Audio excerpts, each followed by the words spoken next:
Gjatë konferencës Balkan Crypto 2025 që u zhvillua në Tiranë, të pranishëm ishin dhe të rinj, të cilët kishin krijuar kriptomonedën e vet dhe kishin ardhur në Shqipëri për ta prezantuar. I tillë është dhe rasti Simon Zhang nga Australia.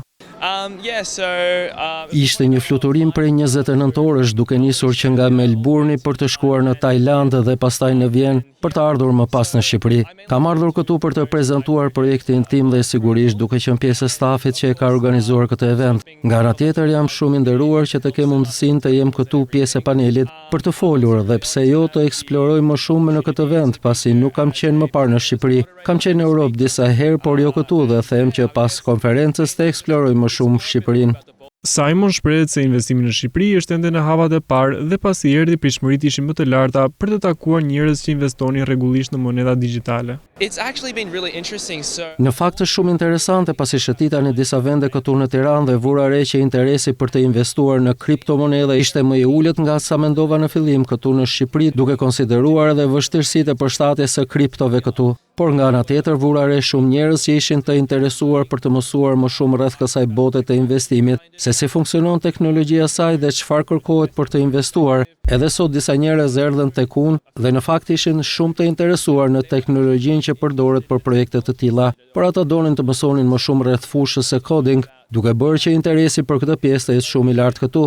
Të krijosh një kriptomonedë është e lehtë, por të tërheqësh njerëz që të vinë të investojnë te kriptomonedha jote është një sfidë vërtet sipas Simon. Në thelb projekti ynë është një protokoll DeFi. Kriptomonedha mendoj është thjesht një pjesë shumë e vogël e tij, por sipas mendimit tim, për një projekt Web3 apo DeFi, në përgjithësi duhet të kesh një kriptomonedhë ose një token për të tërhequr përdoruesit. Ne besojmë se një token është një mënyrë shumë e vlefshme për të shtyrë njerëzit të provojnë platformën tënde. Pa një token ose pa një premtim për një token, njerëzit thjesht nuk interesohen për anën teknologjike. Nuk ka mjaftueshëm njerëz që kujdesen për të.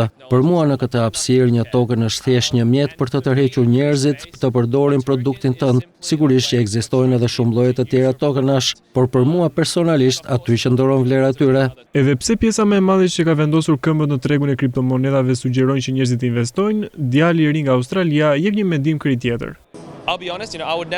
Po pra do të jemi sinqert, nuk do të sugjeroja kur investim në kuptimin e plotë të fjalës, por do të thosha që është një industri që ja vlen të eksplorohet, të hidhë në një sy, ka shumë mundësi për të fituar. Nuk është e nevojshme të investosh domosdoshmërisht. Për shembull, ka mundësi në fushën e marketingut, të moderimit, nëse dëshiron të jesh moderator për rrjetet sociale, pastaj ka teknologji, mund të jesh programues, zhvillues apo auditor dhe këtë lloj punësh paguhen shumë mirë, sidomos nga një këndvështrim perëndimor. Ka shumë mundësi në këtë fushë. Sigurisht shumica e njerëzve përfundojnë duke investuar në kriptomonedha nëse hyjnë në këtë botë. Është pak a shumë si një kalim natyral, por unë do të thoja që veçanërisht për të rinj që kanë një mendje teknike ose që u pëlqen të mësojnë vetë, kjo është një fushë me potencial të madh.